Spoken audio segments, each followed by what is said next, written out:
नमस्कार, ये आकाशवाणी है। अभी आप मनोज कुमार शर्मा से समाचार सुनेंगे।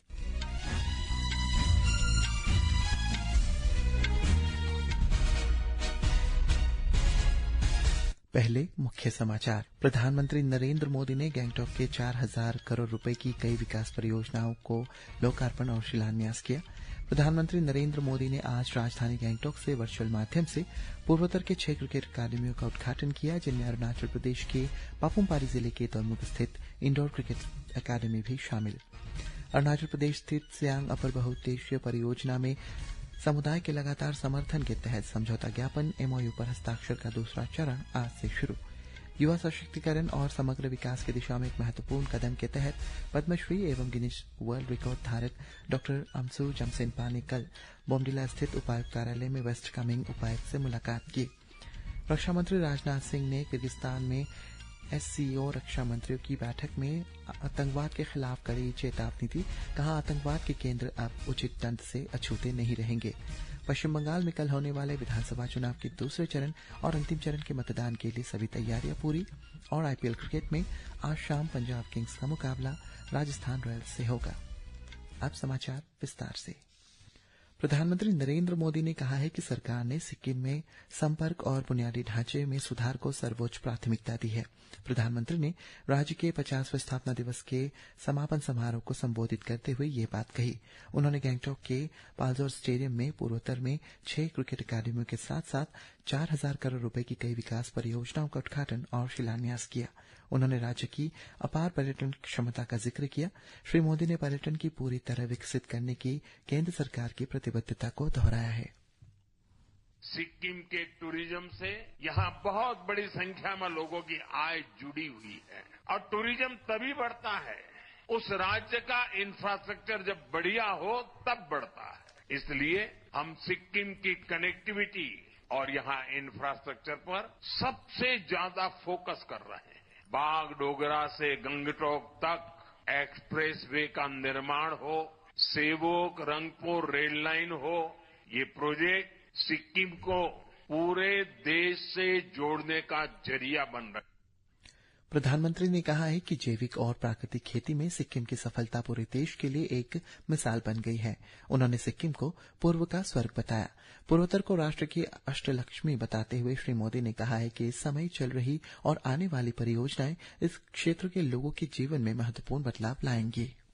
नॉर्थ ईस्ट ये हिंदुस्तान की अष्टलक्ष्मी है, इसलिए हम एक्ट ईस्ट की पॉलिसी पर तो काम कर ही रहे हैं। हमने नॉर्थ ईस्ट के लिए एक्ट फास्ट का संकल्प भी लिया है और इसलिए एक्ट ईस्ट एक्ट फास्ट आज भी यहाँ हजारों करोड़ रुपए की से परियोजनाओं का लोकार्पण और शिलान्यास हुआ है। इनमें road, power, tourism, health, education, हर तरह के प्रोजेक्ट शामिल। प्रधानमंत्री ने आज सिक्किम की राजधानी गैंगटॉक से वर्चुअल माध्यम से पूर्वोत्तर के 6 क्रिकेट अकादमियों का उद्घाटन किया, जिसमें अरुणाचल प्रदेश के पापुम पारे जिले के दोईमुख स्थित इंडोर क्रिकेट अकादमी भी शामिल है। पूर्वोत्तर क्षेत्र में साल के लगभग 6 महीने बारिश होती है और ऐसे में प्रधानमंत्री द्वारा पूर्वोत्तर में 6 क्रिकेट अकादमियों का उद्घाटन खिलाड़ियों के अभ्यास के लिए विशेष महत्व रखता है। इस इंडोर क्रिकेट अकादमी में अत्याधुनिक सुविधाएं उपलब्ध है, जिनमें एक जिम और एक स्विमिंग पूल भी शामिल है। दोईमुख विधायक नाबम विवेक ने डीडी न्यूज से बातचीत में कहा है कि 13 वर्ष और उससे कम उम्र के बच्चों को क्रिकेट का प्रशिक्षण देना और उनकी प्रतिभा को निखारने के लिए कोच की सहित अन्य आवश्यक सुविधाओं का विकास करना क्रिकेट बोर्ड की प्राथमिकता है। अरुणाचल प्रदेश के सियांग अपर बहुउद्देशीय परियोजना में समुदाय के लगातार समर्थन के तहत समझौता ज्ञापन एमओयू पर हस्ताक्षर का दूसरा चरण आज से शुरू हुआ। पांगकांग जोरकांग गांव के 7 परिवारों ने प्री फिजिबिलिटी रिपोर्ट पीएफआर गतिविधियों के लिए अपनी सहमति देते हुए बॉलिंग स्थित उपायुक्त कार्यालय में अरुणाचल प्रदेश सरकार के साथ समझौते पर हस्ताक्षर किया। हस्ताक्षर समारोह में उपायुक्त ताई तागू ने सरकार का प्रतिनिधित्व किया। कार्यक्रम में स्थानीय नेतृत्व का भी मजबूत समर्थन देखने को मिला, जिसमें हेड गांव बूढ़ा तामियो मिंकी और सम्मानित वरिष्ठ नागरिक तायंग तागा की उपस्थिति शामिल रही, जो परियोजना के प्रति एकजुट सामुदायिक समर्थन को दर्शाता है।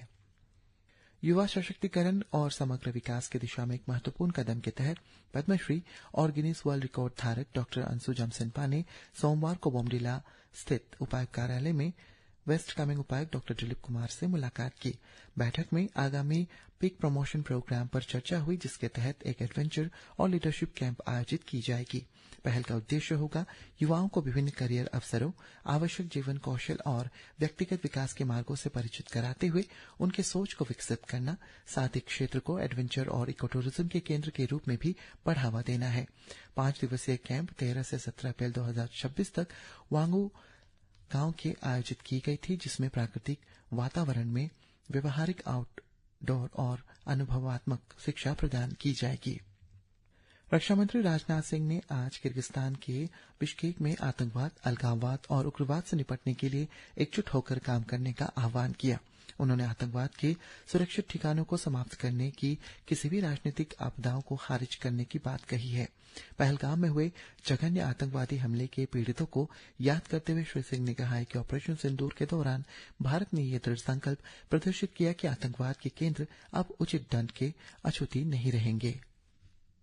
ऑपरेशन सिंदूर के दौरान हमने यह स्पष्ट कर दिया कि आतंकवाद के केंद्र अब सजा पाने से किसी प्रकार से बच नहीं सकते। आतंकवाद और उसके समर्थकों के प्रति यह हमारे जीरो टॉलरेंस के दृष्टिकोण का प्रमाण था, जिसे प्रतिष्ठित मंच ने भी स्वीकार किया है। लेकिन हमारी कलेक्टिव क्रेडिबिलिटी अपनी कसौटी पर तब खरी उतरती है जब इसकी निरंतरता बनी रहे। हमें यह नहीं भूलना चाहिए कि आतंकवाद का न कोई देश होता है और न कोई धर्म। टेररिज्म और इनोसेंट ह्यूमैनिटेरियन लॉस के लिए कोई भी वजह, चाहे वह वास्तविक हो या काल्पनिक। भारत और न्यूजीलैंड के बीच हुए मुक्त व्यापार समझौता का फार्मा क्षेत्र में स्वागत किया गया है। संवाददाताओं से बातचीत में pharmaceutical export promotion council of India के अध्यक्ष नमित जोशी ने कहा कि ये समझौता दोनों देशों के बीच सहयोग, सहविकास और नवाचार की दिशा में एक महत्वपूर्ण कदम है। It's not a trade agreement. यह सिर्फ एक व्यापार समझौता नहीं है, बल्कि इसे दो देशों के बीच सहयोग, सहविकास और सह नवाचार की दिशा में एक साझा प्रतिबद्धता के रूप में देखा जाना चाहिए। इसके अंतर्गत कई ऐसी गतिविधियां शामिल हैं जिन्हें दोनों देश मिलकर आगे बढ़ाएंगे और विकसित करेंगे। इस समझौते से हम अपने व्यापार को लगभग 1 अरब तक बढ़ाने की अपेक्षा रखते हैं। मौसम विभाग ने अगले 2 दिन तक असम और मेघालय में मूसलाधार बारिश का अनुमान व्यक्त किया है। अरुणाचल प्रदेश, केरल, माहे, नागालैंड, मणिपुर, मिजोरम, त्रिपुरा, पश्चिम बंगाल और सिक्किम में कल तक तेज वर्षा होगी। हिमाचल प्रदेश, आंतरिक कर्नाटक और उत्तराखंड में कल गरज के साथ वर्षा और ओलावृष्टि हो सकती है। इधर ईटानगर मौसम विभाग ने आज अरुणाचल प्रदेश के 11 जिलों West Kameng, Papumpare, Lower Subansiri, Lower Siang, East Siang, Lower Dibang Valley, Anjaw, Lohit, Namsai, Changlang और तिराप के लिए अगले 24 घंटों में अलग अलग स्थानों में गरज के साथ बिजली गिरने और बहुत तेज बारिश का येलो अलर्ट जारी किया है। आईपीएल क्रिकेट में आज पंजाब किंग्स का सामना राजस्थान रॉयल्स से होगा। यह मैच शाम 7:30 बजे न्यू चंडीगढ़ में खेला जाएगा। कल रात रॉयल चैलेंजर्स बेंगलुरु ने दिल्ली कैपिटल्स को 9 विकेट से पराजित किया था। पश्चिम बंगाल में कल होने वाले विधानसभा चुनाव के दूसरे और अंतिम चरण के मतदान के लिए सभी तैयारियां पूरी हो गई है। 7 जिलों की 142 सीटों के लिए कल वोट डाले जाएंगे। एक रिपोर्ट। पश्चिम बंगाल में दूसरे और अंतिम चरण के मतदान के लिए तैयारियां जोरों पर हैं। मतदान अधिकारी वितरण केंद्रों से अपने अपने मतदान केंद्रों के लिए रवाना हो रहे हैं। 7 जिलों में मतदान सुबह 7 बजे से शुरू होगा। इस चरण में 3 करोड़ 20 लाख से अधिक मतदाता हैं, जिनमें 1 करोड़ 50 लाख से अधिक महिलाएं और 792 थर्ड जेंडर हैं। सर्वोच्च न्यायालय के आदेश के बाद एक अपीलीय न्यायाधिकरण ने अतिरिक्त मतदाता सूची भी जारी की है, जिससे अधिक नागरिकों को अपना वोट डालने की अनुमति मिली है। 20 महिलाओं सहित कुल 1448 उम्मीदवार मैदान में हैं। केंद्रीय बलों की 2321 कंपनियां, 142 सामान्य पर्यवेक्षक, 95 पुलिस पर्यवेक्षक और 100 व्यय पर्यवेक्षक तैनात किए गए हैं। कुल 41,001 मतदान केंद्र बनाए गए हैं। कोलकाता से संदीपोन दासगुप्ता की रिपोर्ट के साथ समाचार कक्ष से जागृति शर्मा। संयुक्त राष्ट्र अंतर्राष्ट्रीय बाल आपातकालीन कोष यूनिसेफ ने आज चेतावनी दी है कि अफगानिस्तान में लड़कियों की शिक्षा और महिलाओं के रोजगार पर जारी प्रतिबंधों के कारण वर्ष 2030 तक 20,000 महिला शिक्षकों और 5,400 स्वास्थ्य कर्मियों की कमी होगी। इसी के साथ ये समाचार बुलेटिन समाप्त हुआ। नमस्कार।